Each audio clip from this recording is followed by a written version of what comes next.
जैसा कि आप लोग देख रहे होंगे ये क्वेश्चन वेक्टर चैप्टर 11.b का है। इस तरह के और भी क्वेश्चन मैं आप लोगों को पढ़ा चुका हूं, मेरे यूट्यूब चैनल में उपलब्ध हैं, आप लोग जाकर देख सकते हैं। तो चलिए इस वीडियो को हम शुरू करते हैं इस क्वेश्चन के माध्यम से। Welcome to my YouTube channel. चलिए आज हम देखते हैं इस क्वेश्चन को कैसे सॉल्व करेंगे, अर्थात इस तरह के और आने वाले क्वेश्चन आप लोगों को मैं बताता रहूँगा। चलिए शुरू करते हैं इस वीडियो को। तो सबसे पहले ये आप लोगों को एक क्वेश्चन दिया हो, तो जैसे कि एक बिंदु है 2, -1 एंड 3 से जाने वाली तथा सदिश 3 कैप आई कैप है, प्लस में 7j कैप है, माइनस में 2k कैप के समांतर सरल रेखा का समीकरण ज्ञात करना है। यानी कि सरल रेखा का समीकरण ज्ञात करना है। इसको हम सरल रेखा के समीकरण से कैसे ज्ञात करते हैं, चलिए सबसे पहले हम देखते हैं। तो सबसे पहले ये हमारे एक बिंदु है, तो जैसे कि वो हमारा एक सदिश पद दिया हुआ, तो इसको भी हम बनाएंगे एक सदिश पद। तो सदिश पद बनाने के लिए तो इसको हम बनाएंगे वेक्टर ए।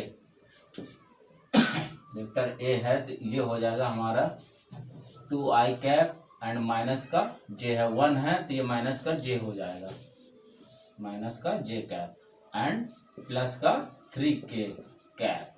ये हो गया हमारा ए सदिश। अब ये हमारे जैसे दिया हुआ है बी सदिश, ये हमारा हो गया बी सदिश and 3i cap and plus 7j cap minus का 2k कैप। ये हो गया हमारा दो सदिश पॉइंट बन गया। अब इनको हम कैसे सॉल्व करेंगे, तो इसको हम सबसे पहले हम देखेंगे, जैसे कि एक दूसरे हैं तो ये इनको हम एक फार्मूला दिया होगा आप लोगों को, r minus equal to A vector plus n कोष्टक में b वेक्टर माइनस का a वेक्टर।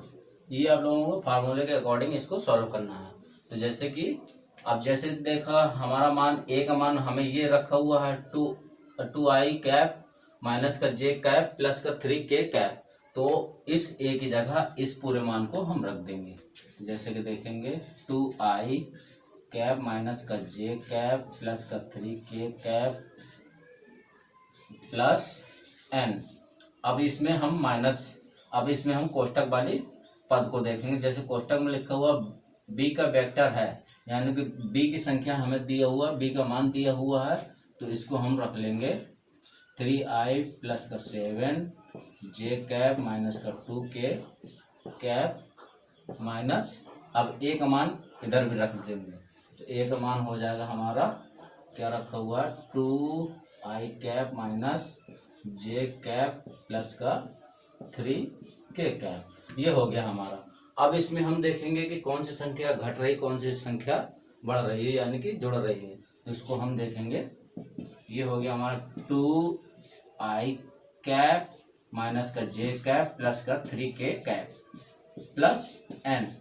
अब इसको हम 3i कैप प्लस का 7j कैप माइनस का 2k कैप माइनस, अब ये कोष्टक वाली संख्या इस साइड ले आएंगे, मतलब कि ये कोष्टक को अलग कर देंगे। 2i cap minus j k cap plus का 3k कैप। ये हो गया हमारा एक कोष्टक में दो मानों की संख्या हो गई। अब इसमें हम देखेंगे 2i कैप माइनस का j कैप प्लस का 3k कैप प्लस n। अब इसमें हम देखेंगे कि कौन सी संख्या घट रही, कौन सी संख्या जुड़ रही। तो जैसे कि 3i कैप है, यहाँ पर माइनस का 2i कैप है, तो ये हमारा हो जाएगा, घट जाएगा, तो ये हो जाएगा हमारा i। 3 में 2i गया तो i बचेगा। अब इसी तरह हम देखेंगे कि plus 7j cap and minus का j कैप, तो ये एक j कैप है, तो इसमें एक j कैप में 7j कैप में घट जाएगा 1j कैप, तो ये हो जाएगा हमारा का हो जाएगा 6j कैप प्लस में। अब जैसे कि इसमें देखेंगे कि अब माइनस का 2k कैप है और प्लस का 3k कैप है, तो इसमें हम देखेंगे 3k कैप बड़ी वाली संख्या यानी कि प्लस की है, ये माइनस छोटी संख्या माइनस की है, तो ये हो जाएगा हमारा घटकर प्लस का k कैप। अब ये हो गया हमें।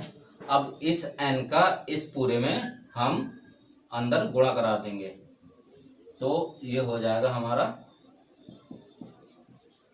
2i j plus 3k plus, अब इस n का इस पूरे में गुणा कराएंगे तो ये हो जाएगा हमारा n प्लस, अब इस n में i का गुणा करा देंगे तो यहाँ पर हो जाएगा ni रख दीजिए, ये तो n रख दीजिए। अब यहाँ पर हो जाएगा 6nj कैप प्लस का nk कैप, ये हो गया हमारा। अब इसी तरह हम इधर ही इसको किए दे रहा हूँ मैं, ये हो गया अब हमारा। अब इसको हम ऐड कर लेंगे यानी कि जोड़ लेंगे, तो ये हो जाएगा हमारा प्लस का है तो प्लस का 2i कैप और ni कैप, तो ये हो जाएगा हमारा 2ni कैप, तो हो जाएगा हमारा माइनस का j और प्लस का 6nj, तो ये घटकर हमारा हो जाएगा 5 का प्लस 5nj। और फिर इसी तरह हम देखेंगे प्लस 3i कैप है और यहाँ पर प्लस का n कैप है, तो ये हो जाएगा हमारा 4n कैप, ये हो गया। अब इसमें हम देखेंगे n है, तो आप लोग चाहे तो इसको n को कॉमन ले सकते हैं, ना तो सवाल यहीं पर सिद्ध हो जाएगा, यहीं पर हमारा एक समीकरण बन जाएगा। तो जैसे कि हम n को बाहर कॉमन लिए ले रहे हैं तो ये हो जाएगा हमारा 2i प्लस का 5j प्लस 4k, ये हमारा एक समीकरण कंप्लीट होता है। तो इसी तरह के अभी हम क्वेश्चन आप लोगों को और बताएंगे। चलिए देखते हैं दूसरा क्वेश्चन। इसी तरह के क्वेश्चन हम लोग मेरे वीडियो लिस्ट में आप लोगों को मिल जाएगा। इसी तरह के क्वेश्चन, मतलब कि इसमें जैसे कि क्वेश्चन मैं आप लोगों को समझा दे रहा हूँ। जैसे कि इसमें क्वेश्चन लिखा हुआ, एक रेखा का कार्तीय समीकरण x-2/3 equal to y plus 3/2 equal to z minus 4/-2 है, तो इस रेखा का सदिश समीकरण ज्ञात करना है। तो इसमें पूछ रहा है इस रेखा का सदिश समीकरण ज्ञात करना है, तो उसमें आप लोगों को दिया होगा एक सदिश समीकरण दिया है और उसमें कार्तीय समीकरण बनाना था। अब यहाँ से कार्तीय समीकरण से आप लोगों को एक रेखा यानी कि एक रेखा का सदिश समीकरण बनाना है, तो उसको आप लोग जाकर देख सकते हैं। चलिए मैं इसको आप लोगों को बता दे रहा हूँ। तो जैसे कि इसमें दिया हुआ है एक समीकरण दिया हुआ, कार्तीय समीकरण दिया हुआ है, तो यहाँ पर एक समीकरण है, तो इस समीकरण को हम समीकरण 1 मान लेंगे, समीकरण 1 मान लेंगे। 2/3 equal to y plus 3/2 equal to z minus का 4 माइनस का 2, इसको हमने माना समीकरण 1। अब इसी का मानक रूप निकालेंगे, इस समीकरण का मानक रूप निकालेंगे। तो दिए गए समीकरण का मानक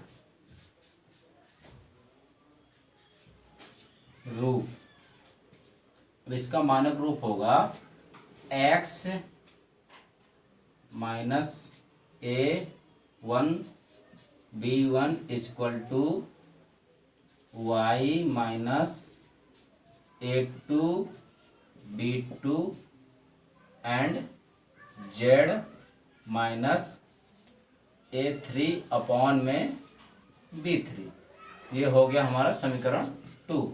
अब जैसे कि समीकरण 2 बन गया, तो अब इसकी समीकरण 1 और समीकरण 2 की तुलना करा देंगे हम। तो लिखेंगे हम समीकरण 1 यानी समीकरण 1 तथा समीकरण 2 की तुलना कराने पर।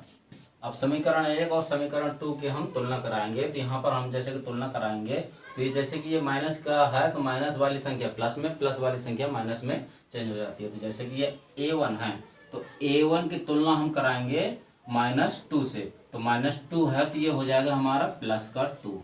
अब a2 की तुलना हम कराएंगे प्लस की 3 से, तो ये प्लस का 3 है तो ये माइनस का 3 हो जाएगा। अब इसी तरह a3 की तुलना हमारी हो जाएगी, अब यहाँ पर प्लस है तो प्लस की जगह हम माइनस है तो माइनस की जगह हम प्लस कर लेंगे, तो प्लस का 4 हो जाएगा।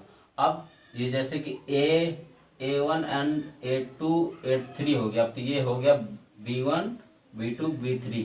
तो अब B1 B2 की तुलना कराएंगे तो ये हो जाएगा B1 equal to 3, B2 equal to 2, B3 equal to minus का 2। अब इतना हो गया ये। तो अब इसकी जगह हम इसको बनाएंगे इसका रेखा का सदिश समीकरण। रेखा का सदिश समीकरण कैसे बनाएंगे? तो ये हो जाएगा हमारा दिए गए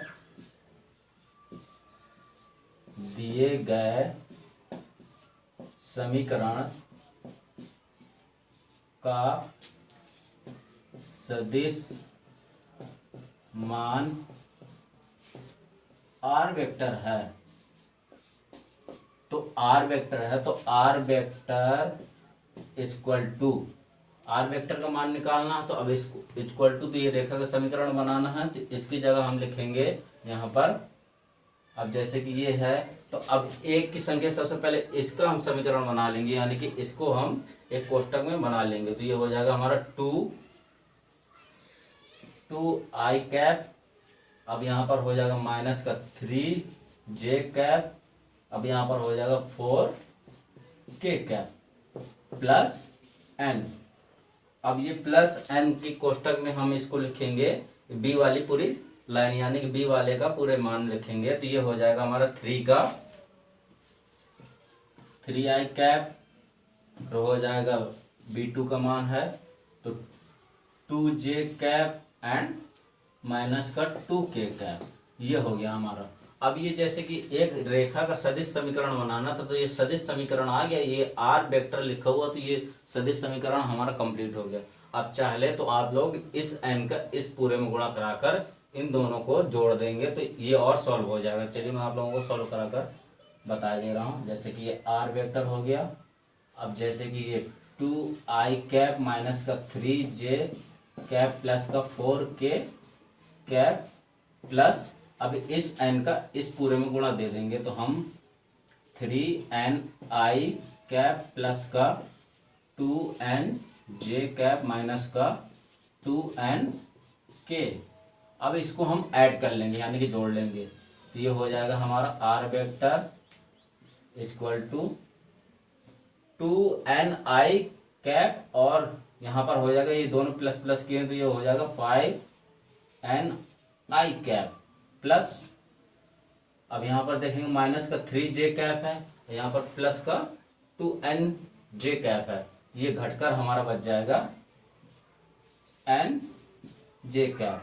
अब यहाँ पर भी हम माइनस और प्लस की संख्या है तो माइनस प्लस की संख्या 4k कैप है और वहाँ पर माइनस 2n कैप है तो इसमें हम घटा देंगे तो ये हो जाएगा हमारा प्लस का 2nk कैप। अब ये कोष्टक में हो गया।